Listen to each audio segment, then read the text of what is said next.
Posibleng isang disorganized na namamataan sa silangan ng bansa sa labas ng PAR. Maaaring mag-isang shallow low pressure area ito nitong darating na linggo. Magiging active na low pressure ba ito? Tatalakayin ulit. Pagnipis muli ng southwest monsoon sa kanluran ng hilagang bahagi ng Luzon at ilang bahagi sa kanluran ng Luzon hanggang southwest ng Luzon, magdudulot pa rin ito ng ilang mga kalat-kalat na pag-ulan na may pagkidlat sa kanluran ng bansa. Pero sa ilang bahagi ng southern part ng Visayas at Mindanao, patuloy na makakaranas ng malawakang pag-ulan lalo na sa eastern portion sa Visayas at Mindanao, bunsod ng bumuong tropical wave na may kasamang monsoon trough na posibleng maging isang shallow low pressure area nandito sa may bandang silangan ng Palau. Hello, good morning mga folks. Welcome po muli sa ating daily weather bulletin at analysis para sa araw ng Lunes, July 20, 2026. Ang oras sa ating Boss Pep may maga ay alas 11:42 o 43 na ng magtatanghaling tapat.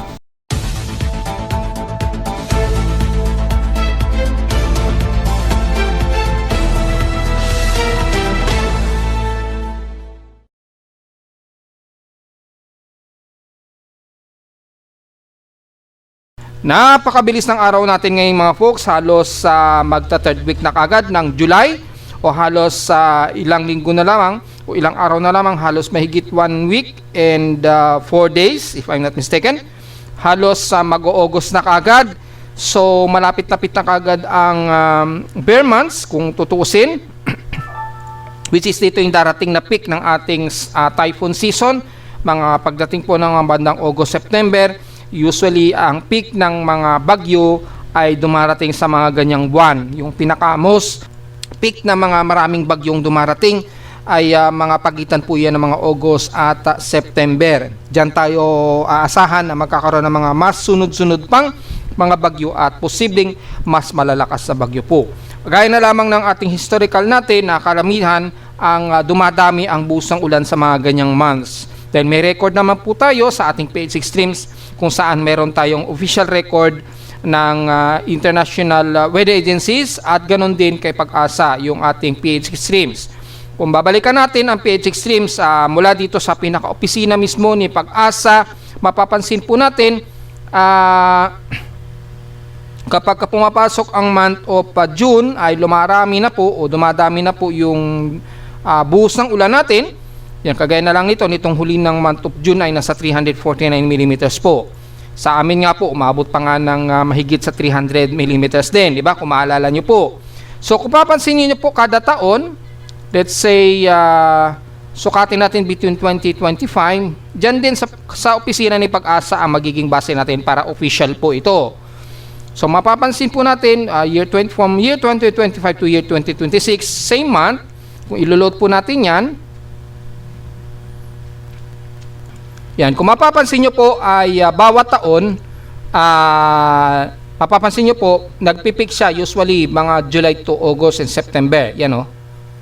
So, kung i-adjust pa natin siguro between January ng nakaraang taon at nitong present year, para makita nyo po yung comparison. Ayan. So, mapapansin nyo po, last year, nag-high peak yung ulan sa Quezon City, dyan sa office si Pag-asa, sa weather station nila. Pumalo ng pinakamataas na precipitation, yung total na above average precipitation 1,224, pero yung pinaka-average po ay nasa 470.2 mm, di ba? And then pagpasok ng bandang August at September, napansin nyo po ay mataas na ang sunod-sunod na ulan dahil po yung sunod-sunod po na bagyo yan. Then, ganon din, pagpasok na rin natin ang ngayong taon ng June 2026, kung mapapansin nyo, ganon din ang nangyayari. Yan, di ba? Mapapansin nyo po mga folks. At ganyan din ang nangyayari sa amin sa Caloocan, kung babasehan nyo po sa ating weather trend graphs natin, mula sa amin sa Caloocan para tama po yung ebidensya. Hindi lang tayo nagbabase sa forecast, nagbabase tayo sa actual, sa record ng ating aparato. Yan. Kasi maraming nagsasabi, kinuha ko lang daw yung weather trend sa mga weather agencies gaya ng ECMWF, mga GFS. Hindi po. Ito po ay mula mismo sa aking weather station mismong aparato ko. Yung mga matagal na followers ko po dito, alam po nila, lalo na yung mga taga NDR Amisit Pag-asa na follower ko po dyan, alam ko po yan, 6 sila dyan na lagi sumasabaybay sa inyong lingkod.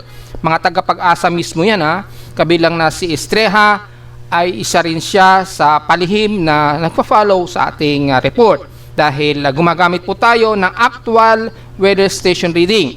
So mapapansin nyo po dito sa aking yearly trend graphs, yan kung makikita nyo po, hindi naglo-load yung ating graphs dun sa itaas. Pero meron tayong secondary backup. Ito po yun. So, mapapansin nyo po, kung mapapansin nyo yung yearly graphs, mapapansin nyo po, nung nakaraang taon ng July, August, o September, ay tumaas din ang rainfall value sa amin. Ayun, no?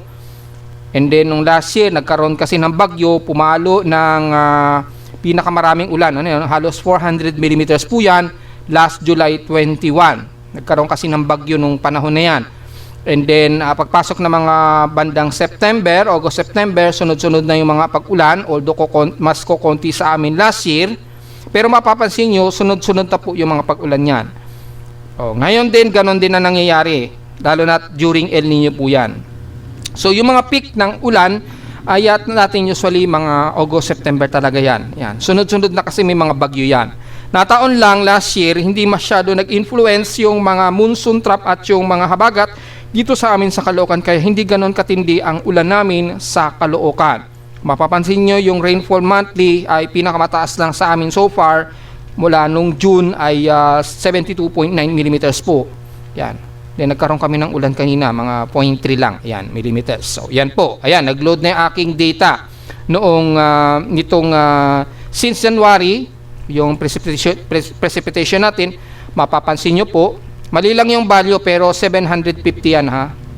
So mapapansin nyo po, hindi 3,521, nagkamali lang ng value distribution. Mga 352 mm lang po yan o 352.1 mm. Ayusin din natin yan soon. So makita nyo po, yung since June, nagkaroon na kami ng mahigit 350 na milimetro na ulan. At yung total rainfall yan since January. Pagpasok ng June and July, dumami na po yung ulan. Napansin nyo po, di ba? Pero kung ibabalik nyo po nung nakarang taon, year 2025, ay yung total rainfall namin last year ay ito po. Yan, umabot ng 1,459 na total rainfall namin. Yan, hindi po 14,000 yan. 1,459.3 millimeters po yan. Nagkamali lang ng distribution ng decimal point kasi nagbago kasi yung API key ng aking script. So, pagdating ng August, 440, then September, 646.2 mm. So, mapapansin nyo po, ay nag-peak yung aming ulan last year since July din. So, mga July, August, September, dyan ang sunod-sunod ng pag-ulan po yan. Ganon din po ang presensya natin ng panahon ngayon. Kaya expected po, pagpasok po ng mga August, dyan na po yung pinaka-peak po natin. At pinakita ko naman sa inyo yung ebidensya na mula yan sa mismong weather station yan ha. Mula sa amin sa Caloocan at weather station din ni Pag-asa na pinakita ko sa inyo sa Science Garden. Yan ay distributed ng record kay Japan Meteorological Agency na syempre magka-partner yung ating government ni Pag-asa at ng Japan Meteorological Agency, magka-partner sila para sa distribution ng meteorological data. So nire-record po ni JMA yung record ni Pag-asa para for extended backup. At ganon din, nagpapasan sila ng data. So meron po tayong record niyan at yung official na record mula sa mga aparato ni Pag-asa ay meron po tayong record gamit ang PH Extremes. So gusto niyo pong makita ang official record ni Pag-asa, mga nakaraang taon, makikita niyo po yan dito sa ating PH Extremes at makikita niyo po per year o kahit ng mga nakaraang taon, mare-recall po ninyo yung mga data ng mga weather trends. Kung kailan talaga nagpipik yung tag-ulan natin. Mapapansin nyo mga between July to September na talaga. So pagpasok po ng August, next month, ay dyan na tayo babalantrahin pa ng mas sunod-sunod na bagyo. Although bahagya nga lang mababawasan yung average rainfall natin. Dahil meron po tayong strong El Nino sa susunod na buwan. At posibleng nga po tayo magkaroon pa ng super El Nino bago matapos ang taon. Naipaliwanag na natin yan mga folks. So mula sa ating weather station at sa ating PIMO weather dashboard, makikita natin halos wala tayong gaanong water vapor sa Metro Manila at ilang bahagi ng Calabarzon area. May mga pagkulog at pagkidlat, at least meron tayong 9 na lightning strikes na detect pero malayo yan mula sa amin. Mayroon din sa may bandang Eastern Samar at mostly bandang Mindanao po. So kung sisilipin natin ng real time, wag lang sana mag-block dahil madalas umaatake yung DDoS program. Buti na lamang ay meron na tayong Cloudflare na pumuprotekta sa ating web page. So kung makaka-encounter kayo ng error po or 3 sa inyong mga web page, ay punta kayo sa data ng mobile. Doon medyo safer kasi pag mobile data, hindi masyado nakaka-attack ang DDoS program. Pagka web page kasi ay umaatake yung DDoS program natin, hindi natin maintindihan bakit paboritong ang ating web page atakihin ng DDoS program. Pero dahil meron tayong Cloudflare na pumoprotekta dito, ay hindi na po magiging problema. Magkakaroon lang na minsan ng error po or 3 pero normal yan bilang proteksyon sa aking web page at web server. So mula dito ay makita natin meron tayong 21 lightning strikes. Ito yung malapit sa kalupaan, and then mas malayo sa kalupaan mga 25 lightning strikes po ang total. Since 11:52 AM po yan. So ibig sabihin meron tayong current thunderstorms lalo na sa may bandang eastern section ng Visayas at Mindanao. Ayan, meron tayong lightning strike. Ayan, ayun, nagta-triangulate po yan. Ito po yung sa amin sa Caloocan. So nagta-triangulate yan, nangangulugan na nadedetect ng ating lightning detection system. Kaya tinanggal ko na po yung web page ni Blitzertung. Pwede nyo lamang makita yan. Kung gusto nyo gumamit yung kay Blitzertung, dito po yan. I-click nyo lamang po yung real-time map. Ito po yung dadalhin kayo kay Blitzertung map. Since meron na tayong sariling web page para dyan sa pagmo-monitor na nafi-filter lamang para sa inyong lingkod, ay dito ay nakikita naman sa pinaka-mapa. At real-time din po ito. So makita po may mga pagkulog at pagkilat at makita natin yung pinaka-surface trap dito na nag-accumulate, na nagdudulot po ng napakamatinding malakas na mga pag-ulan ngayon na nararanasan ng mga taga-Eastern Mindanao at Eastern Visayas. Expected na naman ang maulan na panahon at mabaha. Ingat po lalo na sa mga taga-Matina at Agdao na madalas binabaha po dyan dahil kayo po ang may pinakamababa at basin ng ulan.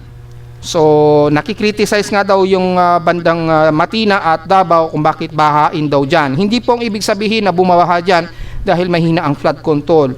Again, napakalawak po ang Davao City at yung basin ng ulan, bumabagsak talaga yan dyan sa bandang Turil at bandang Agdao. Dahil yung lahat ng bagsakan ng ilog ay dito po bumabagsak yan. Kung i-activate natin ng OSM, yan, kung makikita nyo po yung tubig ulan, yan mula sa Turil, ang malawak na ilog, bumabagsak po yan dito sa may bandang Agdao po yan. Ayan yung main river po yan, ang gagaling yan sa kabundukan ng Davao del Norte, dito hanggang pataas yan ng dito sa may bandang Malabong. Ayan yan, ito po yung main rivers po sa pinaka Davao Strait. Lahat ng ulan po yan, bumabagsak yan dito. Kaya normal lamang na babahain ang bandang Turil po yan o Agdao. Yan, karamihan po babahain dyan dahil yan po yung pinaka main basin. Kumbaga, yan po yung pinaka Pasig River po. Yun pong ibig sabihin yan. Pero hindi katulad ng Pasig River, sobrang layo pa nung mababa lamang yung kabundukan sa may bandang Marikina River, hindi kagaya sa Davao City. Napakataas po ng kabundukan dyan, yung area na yan. Malawak po kasi yung Davao City. Halos doble sa NCR ang laki niyan. So maintindihan natin kung bakit binabaha yan. Dahil hindi sapat yung flood control dyan, makipot lamang yung nagawan. Yan, lalo na dito. So kung magagawa niya ng tunnel, underground tunnel niyan na ginawa sa Japan, mas malaki, papalabas ng river. Hindi sapat ang mga sabihin natin, hindi sapat yung more than 20 billion o 30 billion ang pondo. Hindi sapat ng pondo dyan kasi napakalawak kapag gagawan po ng underground na sink dyan. Sana magawan po yan dahil hindi na napopondohan ang City of Davao sa loob ng 3 taon. Hindi na raw yan napopondohan alam naman natin may problema tayo sa gobyerno ngayon, lalo na't may problema ngayon sa flood control. So dahil po nagka-problema sa pondo, nagkawalaan daw ng pondo, so hindi tuloy na napondohan ang Davao City sa loob ng 3 taon since 2023. 2022, 2023. Mula 2023, hindi na po napupunduhan yung distrito sa Davao City kasi nga po ipinapairal kasi ng mga politiko ang politika. So again, ito po yung lagay ng ating lightning strikes at patuloy po nagkakaroon ng pagkulog at pagkidlat dyan at makikita natin ang trough na ito na nagdadala ng malawakang pag-ulan. So ingat po sa mga pagbaha, iiral po talaga dyan sa may bandang Agdao, babahain tayo dyan. Pero ang maganda lang dito, mabilis naman maapula yung baha sa Agdao. Bumababa agad yung baha dyan sa loob ng mga ilang oras lang at mga 1 o 2 oras. Baba agad yung baha. Di kagaya dito sa Metro Manila, inaabot pa ng kinabukasan bago tuluyang bumaba yung baha, lalo na sa may bandang Araneta. Diyan, matagal akong dumadaan sa Araneta Avenue tuwing bumabaha dyan. Naabot pa ng 3 araw bago bumaba yung tubig baha dyan. Halos nagkakaalipungan na kami dyan nung panahon na yan. Until now, kapag umaabot na ng 2 araw o 3 araw yung baha dyan sa may bandang Araneta Avenue sa Quezon City. So yun po ang pinagkaibahan. Dyan sa may bandang Toril, Davao, mga 1 o 2 oras lang, wala na kagad yung baha. Yan. So yun po yung ganda niyan. At least nasusustain naman ng flood control, kaya lang hindi lang sapat yung flood control, masyado lang maliit para lang saluhin ang lahat ng water basin mula sa kabundukan dyan sa may pagitan po ng Davao del Norte. So yan po yung ano dyan. At makita po natin ang bate po ng Northern Luzon ay may mga pagkulog at pagkidlat tayo. Usually dyan pa rin sa may bandang West Philippine Sea, although malayo ng distansya. So patuloy pa rin tayo mga karanas ng pagkulog at pagkidlat kasama na ang Metro Manila na nakataas pa rin ng forecast. Although konti lang yung mga pagkulog at pagkidlat so far. Pero expected sa maghapon, asahan ang localized thunderstorms gaya na lamang sa latest advisory ni Pag-asa na nakadata feed sa ating webpage dashboard as of 11:56 AM. Nakataas within 2 hours daw kasama na ang Bataan. Yan, mula Maribeles na hanggang Orani. Quezon Province mula Tayabas, Lukban at Sampaloc. Sa Laguna naman, well, ang Alaminos, kasama na ang San Pablo at Los Baños, Laguna, at Batangas naman sa Santo Tomas, within 2 hours yan. Kasama na rin ang ilang bahagi dyan sa Memanang Tarlac, Sambales sa San Antonio at Castillejos, within 2 hours doon effectivity po niyan. So nakataas po ang localized thunderstorms niyan. Dito sa atin sa Metro Manila mismo, well, forecasted lang po kung nakataas dahil kung titingnan natin sa ating forecast and storm prediction ay nakataas naman tayo na may rainfall at partially cloudy daw tayo, pero sa ating current conditions overcast tayo, gloomy, mahangin at few clouds. Ang kasalukuyang umiiral, makikita naman ninyo sa Doppler sa pinaka CCTV snapshots. Maaraw tayo kaya medyo hot humid po tayo at maalinsangan. Mataas po ang ating outside air temperature kasabay din ng medyo mataas na katamtaman ang ating outside humidity. So very obvious naman po yan. Although inulan kaninang madaling araw po yan sa amin sa Caloocan. So mula sa ating current conditions overcast, gloomy at mahangin ay lowest temperature na naitala sa amin sa Caloocan kaninang 3:35 AM. Lowest na ang 27.4 degrees Celsius. At kahapon ay mainit at maalinsangan kami. Pumalo ng 33.5 degrees Celsius ang aming init o outside air temperature kahapon ito ng hapon at 1:54 PM nag-peak. So medyo mataas ang aming heat index, pumalo ng 48.7 degrees Celsius ang aming init pandama kahapon. So kung titingnan natin sa ating almanac and climate sa heat index nationwide, kung titingnan po natin mula sa ating real-time instrumentation reading at forecast na rin, as of 11:10 AM sa aming weather station, pumalo na ng 46.8 degrees Celsius ang current heat index namin. So mapapansin nyo po, hot humid na panahon kami sa Caloocan, meaning asahan ang maalinsangang panahon sa Metro Manila. Although ang forecast ni ICMWF ay 43 degrees Celsius lang daw ang pinakamataas in danger. Pero sa katotohanan, halos very danger na rin po kami na heat index. Sa maghapon daw, 43 degrees Celsius ang pinakamataas, which is nahigitan yan sa aming actual instrumentation reading. Samantala sa aming automatic weather station naman, o sa automatic weather station si Pag-asa, nangunguna sa may pinakamataas na heat index ang Taal sa Batangas, sa Taal Lake, 47 degrees Celsius po yan as of 10 o'clock. At pumapangalawa ang Romblon Synoptic Station at 47 degrees Celsius din. So mga point lang siguro ang difference nila. Pumapangalawa din ang Diet Camarines Norte na point din ang difference nila, silang tatlo, although pare-pareho sila na 47 degrees. Pero point lamang ang naging difference sa kanila na pinakamataas. So Sa nagtatanong kung may forecast po, pwede nyo po tingnan dito sa ating heat index forecast nationwide. I-select nyo lamang yung mga area na gusto nyo malaman. Example na lamang sa Tuguegarao, double check natin kung mataas. Papansin nyo, ang taas din ng heat index sa kanila, Tuguegarao at 45.8 degrees Celsius ang forecast sa kanila. So mainit po, maalinsangan ngayon dyan sa bandang extreme Northern Luzon. Sa bandang Pangasinan naman, kung double check natin, sa mga nagre-request, yan ay 43 degrees Celsius. Mainit to. Kasama na rin ang Tarlac, mataas din, around 40.5 degrees Celsius. Dito medyo comfortable kahit papaano. Yan, medyo comfortable dyan kahit papaano. Sa bandang San Jose, Occidental Mindoro, double check natin, mababa naman, ibig sabihin medyo makulimlim sa kanila at umuulan po. So dito lamang sa extreme Northern Luzon, medyo mataas po yung forecast.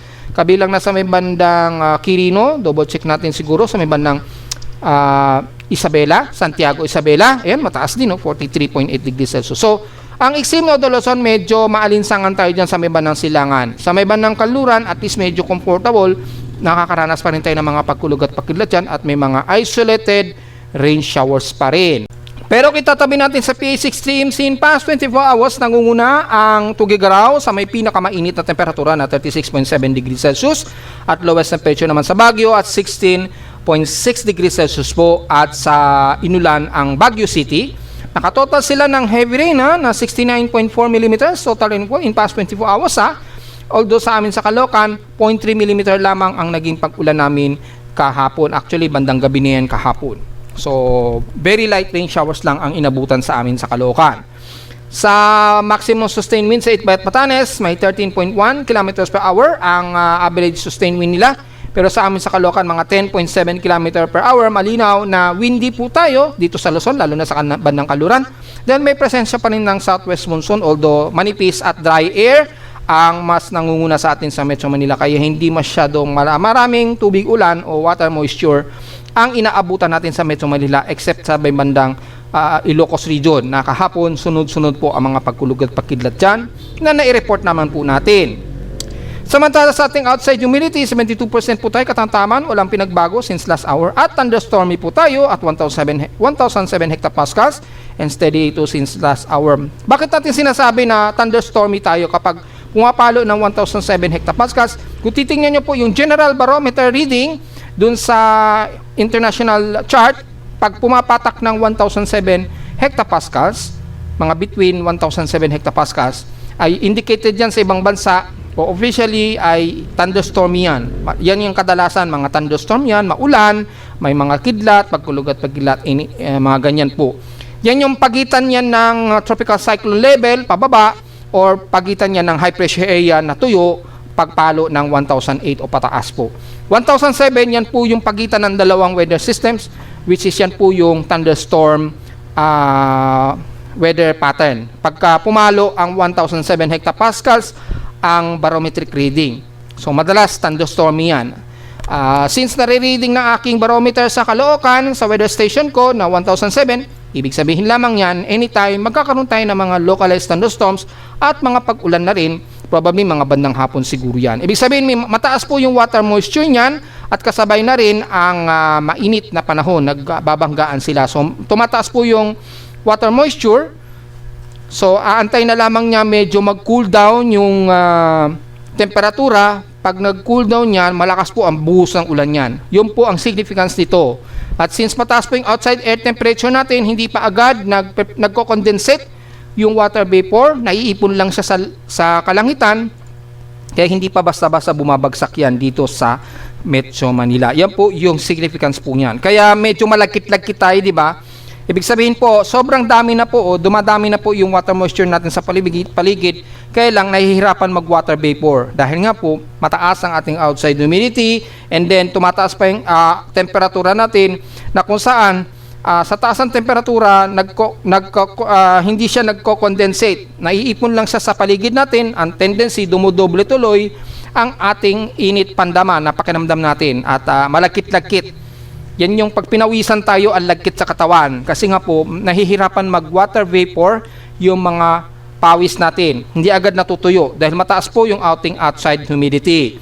Yan po ang ibig sabihin niyan. At nung napanood dyan, ipag-asa, na-detect ko, nabalitaan ko, nire-report na nila at pinapaliwanag na nila yung ano ba yung epekto ng mataas na humidity at mataas na air temperature. Dati hindi nila ini-explain yan.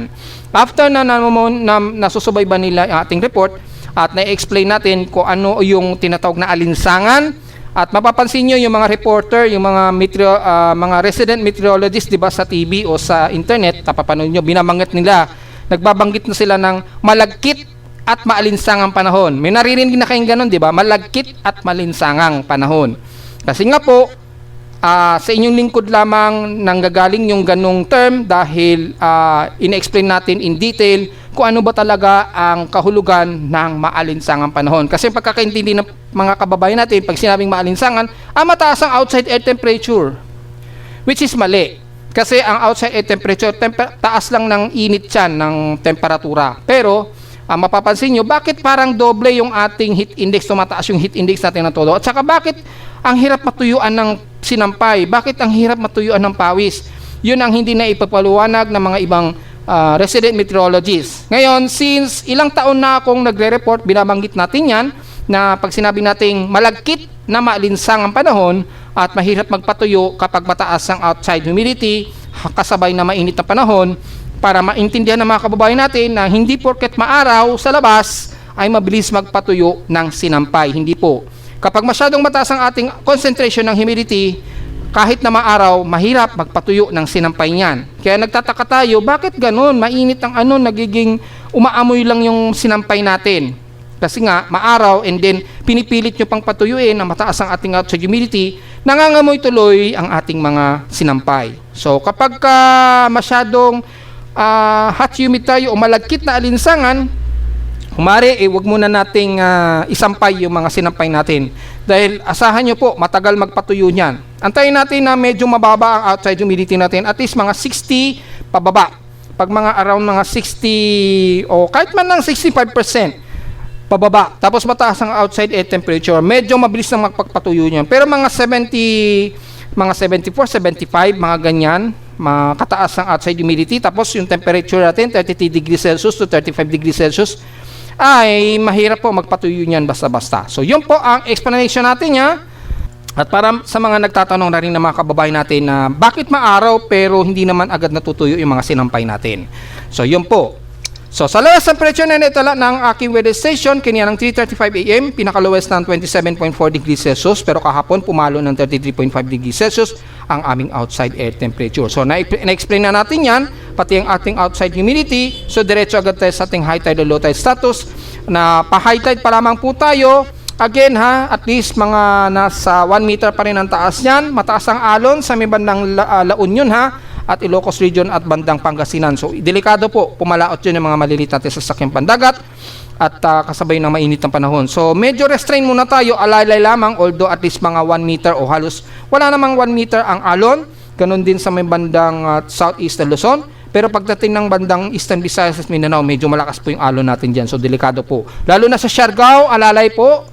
Alam naman ng mga trained seaboarder natin, sea surfers natin dyan, yung gagawin at yung mga lifeguards, alalala na lang po dahil medyo delikado po ang alon ngayon dyan, lalo na't mataas po yung surface trap dyan dahil po sa umiiral nga po na tropical wave dyan. Malapit dyan yung extension ng tropical wave, umaabot dyan mga folks dahil mukhang nagkakaroon ng mababang atmospheric pressure dyan malapit sa silangan ng Mindanao area.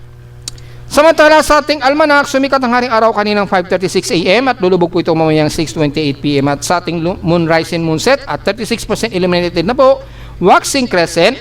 Kaka-moonrise pa lamang po nito at 17 degree elevation, so kaka-moonrise pa lamang nito, kani-kanila lang 10:54 AM at mamayang gabi at 10:53 PM naman ito lulubog. At sa ating local weather outlook para ngayong Monday and Tuesday, well, obviously, maaraw ang ating umaga, pero pagdating ng bandang hapon, asahan ang 100% chance na tsansa daw ng uulanin sa Metro Manila ayon din sa aking WC o VC weather forecast.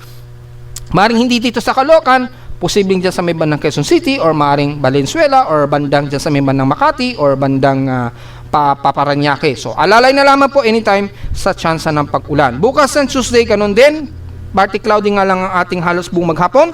Ang tsansa ng pag-ulan natin ay at least 87% chance. ng pag-ulan. Highest and lowest temperature expected 31 to 32 degrees Celsius and lowest temperature expected 26 to 27 degrees Celsius. So, sa ating local weather advisory, patuloy pa rin ang southwest monsoon na umihira sa western sections ng Lodo Luzon. Well, typically hanggang southwestern Luzon na po yan. Kailang manipis po yan, mga folks. At sa ating short-term weather forecast natin itong buong linggo, asahan po natin na magkakaroon tayo ng mas maulap na panahon at maulang panahon daw. Na-expect po natin yan. Hanggang this whole week po yan. According dito sa ating short-term weather forecast. So, mukhang magkakaroon tayo ng maulang panahon this week. So, be ready at magdala po ng payong anytime. Although, hindi pa rin mawawala ang mainit at maalinsangang panahon. So, diretso agad sa ating ginagamit na satellite imagery. Gamitin natin ang satellite Himawari Sat ni Pag-asa. Makikita po natin dito sa pinaka-imagery ang maulap at maulang panahon. So, unahin natin ang bandang Mindanao na kung saan mas maulan ang paligid nila ngayon. At makikita po natin ang buong Surigao Region o Caraga area hanggang Davao Region mula Davao de Oro hanggang dyan sa may bandang Sarangani. Asahan ang moderate to heavy rain showers and localized thunderstorm po tayo dyan. Kasama na ang Sarangani, General Santos, Sultan Kudarat at South Cotabato. So medyo mas maulap tayo at maulan. Ganon din sa buong eastern part ng Mindanao mula Surigao del Sur, most of Caraga area, Agusan del Sur hanggang dito sa may bandang Surigao del Norte, lalo na sa mga isla natin sa Siargao at Dinagat Islands. Magkakaroon din at asahan din ang maulang panahon sa buong parte ng Northern Mindanao, kabilang na ang bandang Agusan del Norte nga po hanggang Camiguin. Pero partly cloudy to mostly cloudy tayo sa Cagayan de Oro hanggang papasok na yan ang bandang Misamis, Occidental area. Asahan din na isolated rain showers and localized thunderstorms maging sa bahagi po ng Bukidnon, although mas partly cloudy to mostly cloudy tayo dyan at all times ngayong araw at asahan din ang isolated rain showers and localized thunderstorms. Maulan din ang bahagi ng Zamboanga del Sur at Zamboanga Sibugay. Expected ang mga moderate and some heavy rain showers tayo sa Zamboanga City at Basilan at Hulusulo dahil po sa extension ng tropical wave at ang Zamboanga del Norte din. So expected na mas maulap tayo dyan at maulan panahon na may kasamang localized thunderstorms at may mga pagkulog at pagkilat na kakasamahin po dyan. Sa bahagi ng Visayas area, magiging gloomy at maulap din ang panahon natin at asahan din isolated rain showers and localized thunderstorms, especially sa kanlurang bahagi ng Visayas ng Negros Region, lalo na sa may bandang katimugang parte ng Sipalay, Bayawan, Dumaguete, patawid ng bandang Siquijor at bandang southern part ng Cebu, or most of Negros, Oriental at Occidental sa katimugan, mula Kabangkalan, Sipalay hanggang Bayawan, asahan ang ilang kalat-kalat na mga moderate and heavy rain showers and localized thunderstorms. Asahan din na maulap na panahon sa Cebu City at Bohol, expected din ng mga ilang kalat-kalat din ng mga isolated light to moderate showers and some localized thunderstorms po. Patawid na yan ng southern Leyte sa Maasin, kasama na ang Ormoc, hanggang dyan na yan sa baba ng Tacloban po anytime ngayong maghapon. Yan. So, expected din po ang kalat-kalat na pag-ulan na may pagkulog at pagkidlat sa most of Borongan Eastern Samar at Gian. Pataas na yun ang bandang Borongan Eastern Samar at most of eastern section sa Atchete, Mapanas, lalo na sa baba ng Lawang. So, naging dyan sa Tagalawang daw yung napabalita na isang vlogger daw na naging trending na pinaslang daw. So, isang vlogger daw yon, sikat daw na vlogger yon na pinaslang sa Lawang, Northern Samar, which is ngayon ay maulan ngayon sa inyo dyan sa Lawang at nakikiramay tayo sa napaslang na vlogger. Hopefully mahuli o maaresto na po yung culprit at yung dyan sa may bandang Bobong at Laberasares ay magiging maulan po, moderate and some heavy rain showers po tayo na may kasamang pagkulog at pagkidlat na aasahan din po. Yan. Magkakaroon ng mga pagkulog at pagkilat din at may mga localized thunderstorms. Ayun, may mga mataas na water vapor, moderate and some heavy rain showers po tayo dyan. And the rest ng Southern Luzon, kasama na ang Panay Island at dyan sa may ng Masbate, pagkulog at pagkilat pa rin na ng kataas ng forecast. And the rest ng Romblon at Marinduque ay at least medyo hot humid na panahon tayo dyan. Katamtaman ng panahon, kabilang na ang Bico Region at most of Mindoro, at ilang bahagi pa rin ng Southern Luzon. Except na sa may bandang Palawan na kung saan nakakaranas ng scattered rain showers and localized thunderstorms ang bandang Palawan, especially Puerto Princesa, El Nido at kabilang na ang dyan sa area ng Rojas City at San Vicente. Yan. Ingat po sa mga biglaang pag-ulan, pagkulog at pagkilat na aasahan natin dyan. Kabilang na ang Coron, Palawan na makakaranas din ng maulap na panahon, expected isolated light to moderate rain showers Maliban sa may bandang Mindoro na mas maaraw at malinsangan tayo, although comfortable ang temperatura nila yan sa ngayon. Kabilang na ang buong Bicol region, magiging katamtaman. Medyo partly cloudy tayo dyan. Isolated rain showers na naka-forecast, pero sa ngayon medyo hot humid na panahon ang iiral sa atin ngayong araw. At kung titingnan natin sa Himawari Sat ng rainbow color, halos wala tayong masyadong kaulapan, partly cloudy lamang sa buong Kabikulan. Kasama na ang Calabarzon area, mala dyan sa may bandang Lucena, Laguna, yan, hanggang Batangas na po yan. Magiging katamtaman po ang panahon natin dyan, kasama na ang Metro Manila na magiging hot humid na panahon ngayong araw. Although mataas mo yung forecast natin, at least mga hanggang 70 to 100% chance daw na uulanin, lalo na sa bandang hapon. Expected natin kagaya kahapon po yan. Very isolated rain showers. And then mula sa bandang Central Luzon, pataas, kasama ng San Fernando at pataas na ng bandang Muñoz o Nueva Ecija, magiging maaraw katamtaman din ang panahon natin. Isolated rain showers din na may localized thunderstorms ang iiral, pataas na ng bandang Tugigaw na kung saan mataas ang temperatura pa rin natin, hot humid na panahon dahil medyo moderate lang ang panahon natin. Sa kanluran, dahil sa numinipis po yung ating habagat, yung habagat range numinipis po, so magiging katamtaman din ang panahon natin. Partly cloudy to mostly cloudy, pero yung localized thunderstorm sa bandang hapon, gabi, madaling araw, bahagyang tataas po yan, maging sa bahagi po ng Ilocos Sur, La Union, maging sa Pangasinan area, especially dyan sa may bandang Alaminos, Pangasinan. At ilang parte pa rin ng Zambales, lalo na sa may bandang Olongapo at Bataan area. So generally, medyo magiging partly cloudy to mostly cloudy lang ang aasahan natin. So expected lang na magkakaroon ng mas maulap na panahon, lalo na sa katimugang bahagi ng bansa, lalo na sa may bandang eastern part ng Mindanao, na kung saan mas malapit dyan yung potential ng heavy rain dahil po sa tropical wave na namumuo ngayon dito sa extension ng bandang Palau at southern part ng Guam na posibleng maging isang shallow low pressure area po dyan. Kasi nagkakaroon ng bagyang monsoon gyre dito, nagkakaroon ng medyo gyre. Yan, and then nagkakaroon ng bagyang circulation dito sa parte na ito. And then kumikilos ito pahilagang kanluran, ganyan.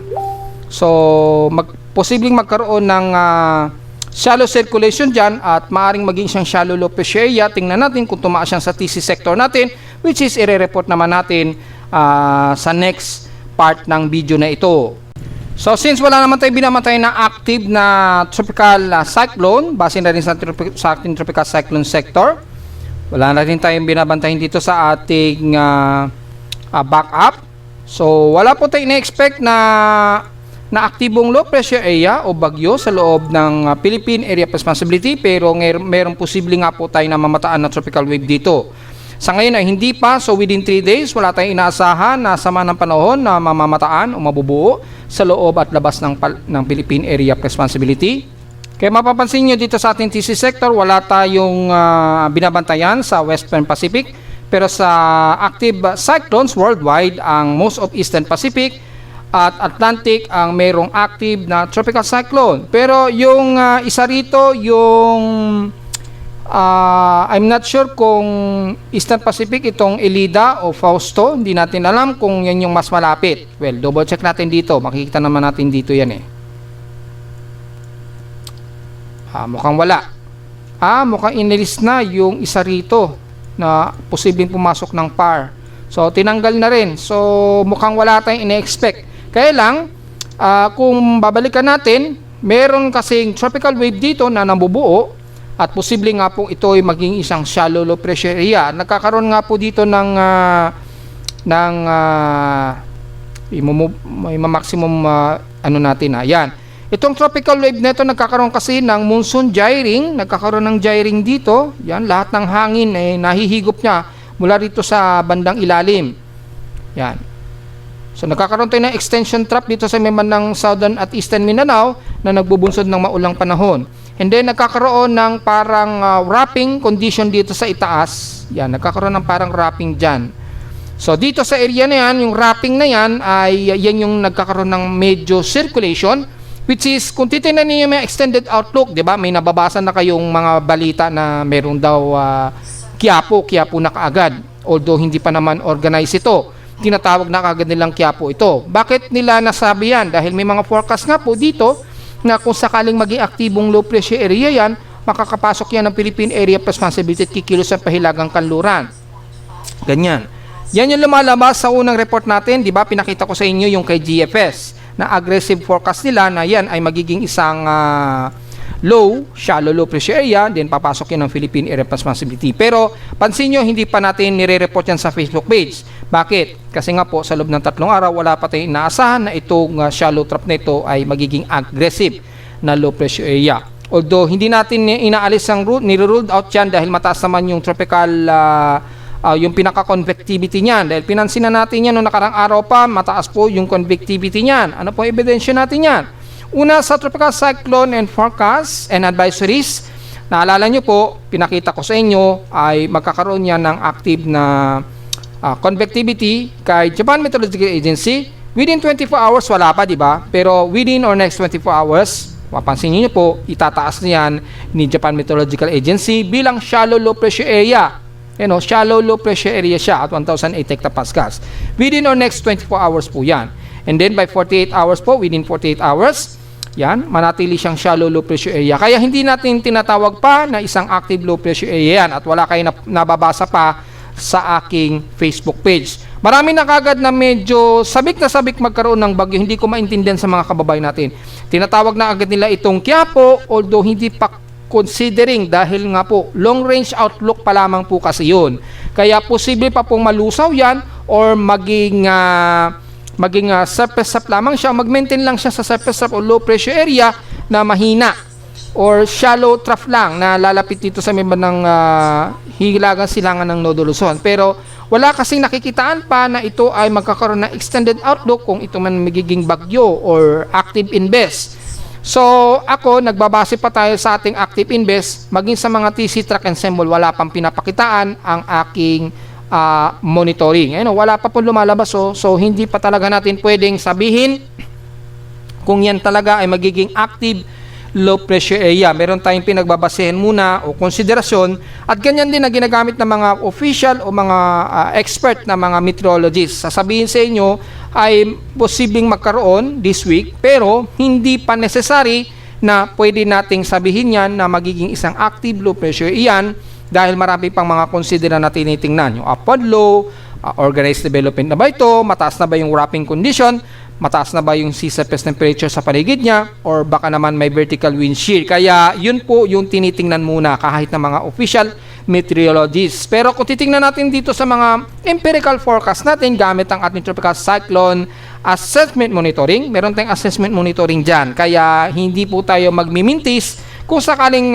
nagtatanong sila sa ating Facebook bakit hindi pa tayo nagre-report kung may bagyo tayo this week. Kasi daw, sabi ni ganito, meron na raw bagyo, sabi ni ganyan, meron na raw Quiapo. Hindi po tayo ganon.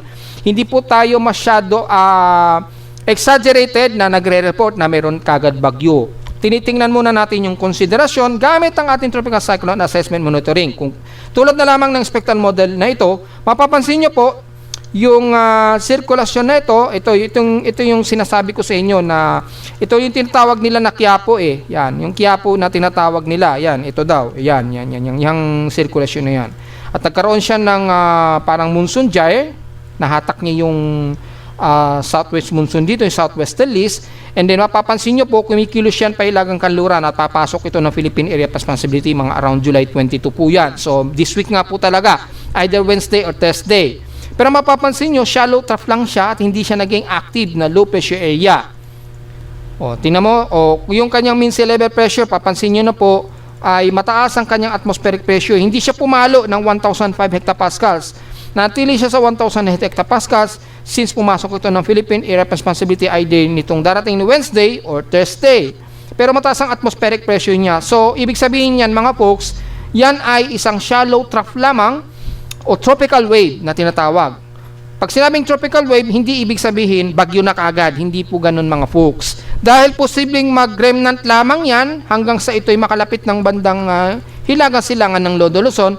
Dito mako-confirm pa sa darating na July 24. Yan, mga July 24, mga weekend, kung ito ay magiging isang invest. So, may posibilidad o hindi natin naalis talaga ang posibilidad nito na maging isang invest. However, tinitingnan natin yung konsiderasyon nito kung mababa ba yung atmospheric pressure, papalo ba ito ng 1,005 o 1,002 hectopascals. Pero kung mapapansin nyo, hindi siya masyado Lumapit man din sa ng silangan ng Nodo Luzon, bumaba ito ng 1,004 hectopascals, pero mapapansin nyo, nagkaroon lang siya ng shallow trough. So magiging maulan pa rin tayo dyan, pero it doesn't mean isa na itong ganap na bagyo. Kaya tinitingnan muna natin yung pinaka real time monitoring natin at yung galaw ng weather patterns natin bago natin masabi kung ito ay magiging isang active na INBES o low pressure area. Kaya nga po tayo may tinatawag na tropical cyclone sector. So mag-rely muna tayo sa pinaka real time o very close within 48-hour period para malaman natin kung magkakaroon ng organized development itong binabantay na ito. So yung mga nagtatanong na mayroon na raw bagyong Quiapo this week or next week, actually masyado lang malayo yung next week eh. Actually this week pa lamang confirm na natin yan bago mag-weekend. So papansinin po natin, hindi pa na natin pwedeng sabihin yan sa ngayon. Yan, dahil napakahilaw pa po ng empirical forecast at pagpapasok pa nito ng July 22, mga Wednesday o Thursday ay masyado pa itong shallow. Yan. So tingnan po natin mga folks pero yung expected na pag-ulan ay mararanasan po natin yan sa mga araw na yan. Magkakaroon po ng mga step dyan dahil merong nabubunga pong tropical wave. Magdadala pa rin po yan ng maulang panahon sa silangang bahagi ng Mindanao at Eastern Visayas sa darating po na Miyerkules o Huwebes po. So, ngayon pa nga lang, inuulan na po ang Eastern Mindanao, di ba? Isa pa lamang siyang tropical wave. Lalo na kung ito ay nakapasok pa ng Philippine Area of Responsibility sa darating na Miyerkules o Huwebes. So, sa nagtatanong kung meron bang bagyo, sa ngayon, hindi pa nga po talaga. Within 3 days, wala pa po. Pero pagdating ng mga Miyerkules yan o Thursday, diyan pa natin mako-confirm kung ito ba ay mag-organize para matawag na panibagong INBES. Expected natin, kapag naging INBES naman yan, magiging 91W naman yan Tatawagin niya na ating tropical cyclone sector bilang 91W just in case po na mag-invest yung pagiging tropical wave na yan. So sa ngayon, tropical wave pa lamang po yan, hindi pa yan ganap na bagyo or aktibong low pressure area. Maliwanag yan mga folks At mula sa ating tropical cyclone strike probability, naalala nyo naman, binanggit na natin na magkakaroon ng kasunod dyan si 98W. Probably ito ay nasa probability of 60 to 70%. Mataas po yung convectivity niya at mataas na rin yung favorable shear niya rito. Ayan kitang-kita naman yung mga folks. Di ba binanggit na natin yan kahapon? Merong pataas na convergence pero hindi pa masyado nakikita yung upward low niya, although very favorable na po yung circulation niya. Maging yung kanyang cyclotic vorticity, nagkakaroon ng moderate na vorticity. So hindi naman natin sinasabing wala. Sa ngayon, within 3 days, wala pa talaga dahil napakahilaw pa po at disorganized pa yung circulation. At binanggit na natin yung traffic hazard at least 20%, which is pwedeng pumasok po yung forecast nito na 20%, pwedeng maging isang INBES yan na tropical wave. So hindi naman tayo nagmimintis dyan. Sinisigurado lang talaga natin na kung ito man ay magiging aktibong low pressure area o itaas man siya as aktibong low pressure area or pumalo man siya sa pagiging tropical depression, kung itaas siya ni GMA at ni Pag-asa, just in case sa darating na weekend ay hindi naman natin ni-roll out yan. Posible pa rin matawag yan na Quiapo just in case itaas siya ni GMA o ni Pag-asa bilang tropical depression. Sa darating yan, at least mga weekend na siguro yan, either Friday o Saturday, dyan magkakaalaman talaga kung matatawag talaga yan as tropical depression Quiapo. Ayan na, maliwanag yan mga folks. Kaya wag po tayong masyadong excited kapag kami nabubuong bagyo. Yan. Ang hilingin lang natin, umulan lang para magkaroon tayo ng supply sa dam. Pero wag naman natin hilingin na maging bagyo ito dahil kawawa naman yung ating mga kababayan na mawawalan na naman ng tirahan at masisiraan. Yan. Yun nga lang pag ulan, medyo delikado na po lalo na kung may malakas na yung ulan, kasabay pa yung bagyo. So, kawawa naman po yung mga kababayan natin. Maging kampante lamang po tayo sa pagbibigay ng impormasyon. Iwasan natin yung fear-mongering, yung parang nananakot na agad tayo na may bagyo kaagad. Hindi po. Yung mga nagsasabi kaagad na may bagyong Quiapo kaagad, hindi pa masyado confirmed dahil long range outlook pa lamang yan. Nagdudulot na po yan ng kaba o takot sa mga sumusubaybay. So, yun sana ang ating pag-uusap. Hindi po maganda, although maganda sa kalikasan na nagkakaroon tayo ng mga tropical cyclone, pero all the time, hindi natin gusto o kagustuhan na magkaroon ng masamang panahon. So, again, mula sa ating mga computer models, mula sa GFS, ito po yung aggressive na forecast na posibleng nga po itong maging active low pressure area. Sa darating na weekend na po ito ha, yan ha, mako-confirm natin yan by weekend. Siguro mga Friday, Saturday, ano. So mababa atmospheric pressure, aggressive forecast ito ni GFS, yung long range outlook niya. Kung sakaling mangyari yan at itaas yan ni GMA, matatawag talaga natin yan na bagyong Qiapu. Pero tropical wave, very shallow lamang siya. Ganun po ang nangyayari dito mga folks. So yun lamang po ang masasabi natin ha, na yung pagiging shallow low pressure area niya anytime, na hindi naman natin inaalis o niruled out yan. Huwag lang tayong masyadong aggressive o masyadong excited na agad-agad. Tinatawag na agad natin na Qiapu, hindi pa natin binabantayan yung pinaka 24-hour o 48-hour development niya kung mag-o-organize pa talaga ito. Hindi. Bakit? Kasi kay ECMWF, malayo po siya sa forecast ni GFS. Mapapansin natin, nanatili lang itong tropical wave hanggang sa darating na Sabado. Ayan, no? Nanatili lang siyang tropical wave, pero dito bumababa yung atmospheric pressure.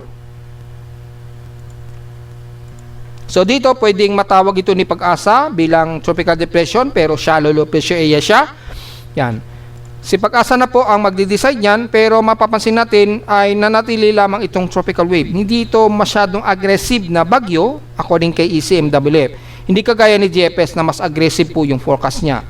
Ito talaga tropical cyclone na siya kay GFS. Kay ECMWF, tropical wave lamang. Nagdadala yan ng mga malawakang pag-ulan sa bansa kabilang ng South Luzon, Visayas at Mindanao area bago mag-weekend o nitong darating na Sabado o Linggo. Then sa II ensemble, mapapansin natin tropical wave din siya, shallow, pero dito at least bumababa sa 1,002 hectopascal. So pwedeng tawagin niya ni Pag-asa as tropical depression Qiapu, pero tropical wave lamang ito, hindi masyadong mabigat na klase ng tropical cyclone, just in case po tawaging Qiapu. So yun po yung magiging similarity observation natin mga folks. Samantala sa ulat lindol, well, wala naman tayong nadedetect na medyo malakas-lakas sa panginig, except na lamang kaninang madaling araw, medyo at least may mga magnitude 4 siguro ito. Pero ngayong hanggang ngayong tanghali, wala naman tayong nadedetect na malakas-lakas sa panginig, although medyo noise lang ang naaninagan natin dito dahil medyo mahangin. At mula sa data feed ni PBOX as of kaninang madaling araw, so far walang magnitude 4 din tayo na mataan dito. Pero sunod-sunod pa rin yung mga aftershocks, clustered shocks dito sa may bandang General Santos pa rin, lalo na sa may bandang Sarangani. So nasa total of 26 earthquake count na po ito. Ingat pa rin po dahil tuloy-tuloy pa rin yung mga aftershocks dyan mga folks. And the rest naman ay may mga ilang pagyinig din sa may bandang Batangas, at least 4 at Lubang. Yan. At sa northern part ng Luzon naman ay kalat-kalat naman ito at mga mahihina. Pero alisto tayo lalo na sa may bandang paligid ng Abra, lalo na sa may bandang Banggeg.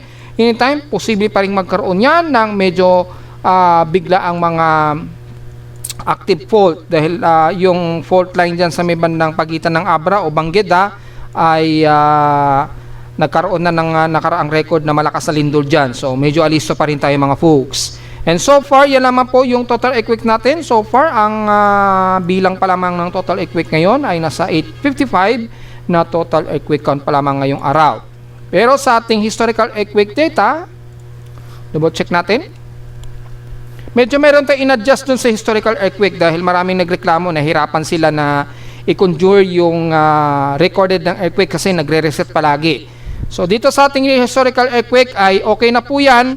Pag kung ano yung year na sinelect ninyo, ay yun na po yung magpe-pertain, hindi na siya magre-reset. So sa mga request ng mga nag-request, inayos na natin. Yan, para hindi na tayo masyado mahirapan. So halimbawa, sinelect nyo 2021, halimbawa lang, so then yung selected month ninyo, kung ano yung select ninyo ay puro pang year 2021 lang. Every time na maglo-load tayo ng data, hindi na yan magre-reset. So example, year 2021, November. Pag niload nyo yung data nyan, automatic, maglo-load siya for the month of November ng year 2021. Napansin nyo, hindi na nag-reset. So, pwede na po tayong mag-explore ng hindi tayo masyado mahirapan kasi kailangan pa nilang parati i-select yung year tuwing set sila ng bagong record ng bawat taon. So, ngayon, inayos na natin yan. So, hindi na tayo mahirapan. Then, click reset para ma-reset po uli yung buong maklear po yung mga record ng earthquake data para makapag-start uli kayo ng start counting para maiwasan yung conflict. So, yun po. At wala sa ating annual and monthly earthquakes, wala sa ating historical earthquake record for the month of July. Yan, i-load po natin. So, for the record of month of July, ay ang total earthquakes na natin ay 1,452 na po yan.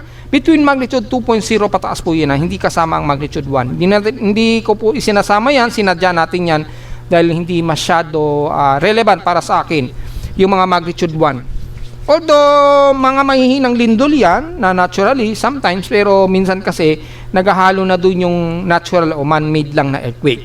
So starting tayo ng magnitude 2.0 pataas. So meron tayong 1,452 na total earthquakes ngayong month. Yan.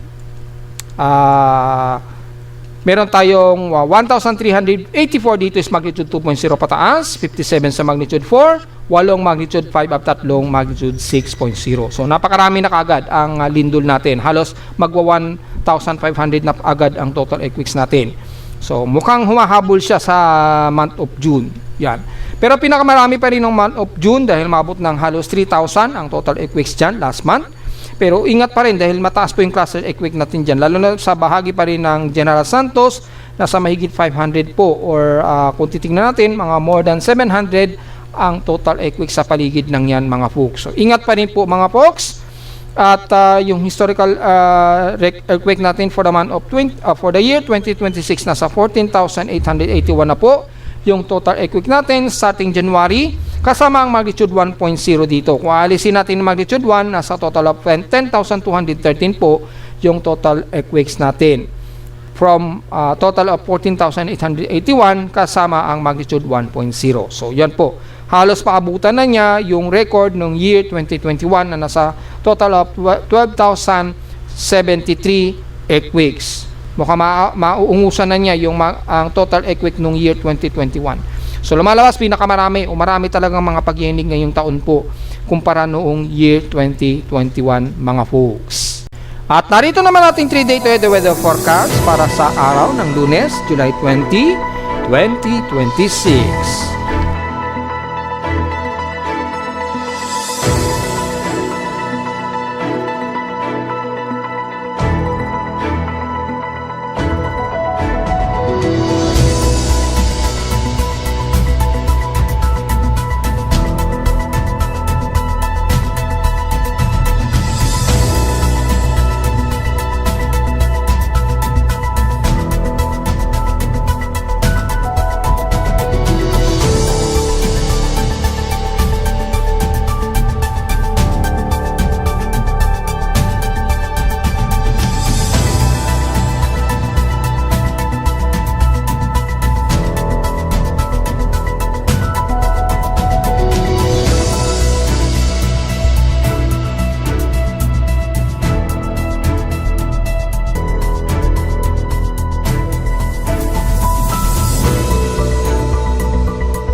At hanggang dito na lang po ating daily weather bulletin at analysis para sa araw ng Lunes, July 20, 2026. Huwag mong kalimutan na mag-like, share, subscribe po sa ating YouTube channel at visit lamang anytime sa ating website na www.mylifeonline.com. PimoWeather.com para sa iba pang detalye na gusto malaman na hindi natin isama ngayong maghahapon na, actually hapon na, eksakto alauna na. Sa ating report at visit lamang sa ating website anytime sa gustong malaman pa rin pinaka-dynamic events mula sa reading mismo ng ating aparato sa Caloocan at sa dynamic data feeds mula sa iba't ibang weather agencies. Maraming salamat po mga folks at magandang araw po sa ating lahat.